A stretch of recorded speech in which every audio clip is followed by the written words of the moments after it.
Hello বন্ধুরা, আমি অভি। Edit এখন টেক ইউটিউব চ্যানেলে তোমাদের সবাইকে স্বাগত জানাই। তোমরা যদি টেক রিলেটেড ভিডিও দেখতে পছন্দ করে থাকো, এই চ্যানেলটিকে অবশ্যই সাবস্ক্রাইব করে রেখো। বন্ধুরা, তোমাদের হয়তো অনেকেরই ইউটিউবে একটা শর্টস চ্যানেল আছে। তোমরা হয়তো সেখানে শর্টস ভিডিও আপলোডও করে থাকো, কিন্তু তোমাদের সেই আইডিয়াটা এখনো আসেনি যে শর্টস ভিডিওটা আমরা কিভাবে ভাইরাল করবো। তাই আজ আমি তোমাদের ইউটিউবে শর্টস ভিডিও ভাইরাল করার স্পেশাল 5টা টিপস বলবো। যেই টিপসগুলো তোমরা যখনই ফলো রাখবে, সেই শর্টস ভিডিও 100% ভাইরাল হবেই হবে। তাই বেশি দেরি না করে চলো শুরু করা যাক আজকের ভিডিও। তোমাদের প্রথমে আমি বলবো শর্ট ভিডিও আপলোডের প্রসেস সম্বন্ধে।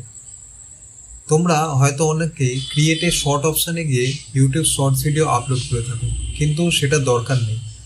আপলোডে ভিডিওর যে অপশানটা আছে ইউটিউব অ্যাপের মধ্যে বা গুগল ক্রোমের মধ্যে, সেই আপলোডে ভিডিওর অপশানে গিয়ে ভিডিও তোমরা পোস্ট করতে পারো। খালি যখন এটা মাথায় রাখবে, যখন পোস্ট করবে টাইটেল ট্যাগ লেখার পর বা টাইটেল লেখার পর লাস্টে হ্যাশট্যাগ শর্টস বলে লিখে দেবে, না হলে ওটা লং ভিডিও সেকশনে চলে যায়।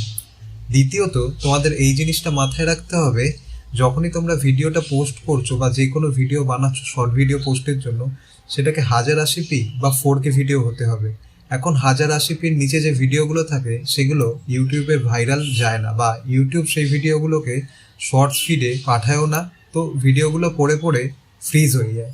বন্ধুরা, আমাদের তৃতীয় পয়েন্ট হলো শর্ট ভিডিওর টাইটেল। আমরা অনেকেই দেখি শর্ট ভিডিওতে অনেক বড় বড় টাইটেল দিয়ে থাকে, কিন্তু আমাদের সবসময় একটা জিনিসই মাথায় রাখবে, শর্ট ভিডিওর টাইটেল যত ছোট হবে ততই ভালো। যদি 40 থেকে 50টা লেটারের মধ্যে তোমরা শর্ট ভিডিওর টাইটেল দিতে পারো, তাহলে ভিডিওটা শর্ট ফিডে যাওয়ার চান্স খুব বেশি থাকে। এছাড়াও তার সাথে সাথে তোমাদের সবাইকে মনে রাখতে হবে যে শর্ট ভিডিও আপলোডের পর একটা থাম্বনেল লাগাতে হয়।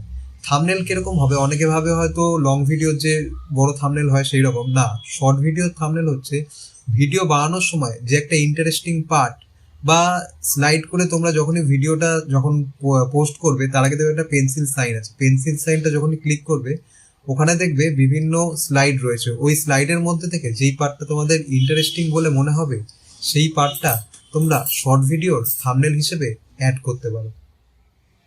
আমাদের লাস্ট পয়েন্ট হলো, শর্ট ভিডিও আপলোডের জন্য আমরা অনেকেই হ্যাশট্যাগ লাগিয়ে থাকি, কিন্তু ইউটিউবের অ্যালগোরিদম এটাই বলে যে 10 থেকে 15টার মধ্যে হ্যাশট্যাগ হতে হবে, 15টার বেশি যেন না হয়। আমি বলবো তোমাদের 5 থেকে 8টার মতো হ্যাশট্যাগ তোমরা লাগাও, যেই হ্যাশট্যাগুলো ট্রেন্ডিং আর তোমরা যেই ধরনের ভিডিও পোস্ট করছো সেই রিলেটেডই তোমরা হ্যাশট্যাগ লাগাবে। যেরকম কেউ টেক ভিডিও পোস্ট করে যেন গেমিংয়ের হ্যাশট্যাগ না লাগাও, বা গেমিং ভিডিও পোস্ট করে যেন টেকের হ্যাশট্যাগ তোমরা যেন কেউ না লাগাও। কারণ এই হ্যাশট্যাগ অনেক সময় শর্ট ভিডিওগুলোকে প্রমোট করতে বা শর্ট ফিডে যেতে ইউটিউবে অনেকটা সাহায্য করে। বন্ধুরা, তোমরা যদি এই 5টা টিপস ঠিকঠাকভাবে একদম প্রপারলি ফলো করে চলো, তাহলে আমি 100% তোমাদের বলে দিচ্ছি তোমাদের শর্টস ভিডিও ভাইরাল হবেই হবে। মিনিমাম 2-5 হাজার ভিউজ অবধি সেই ভিডিওটা যেন যাবেই।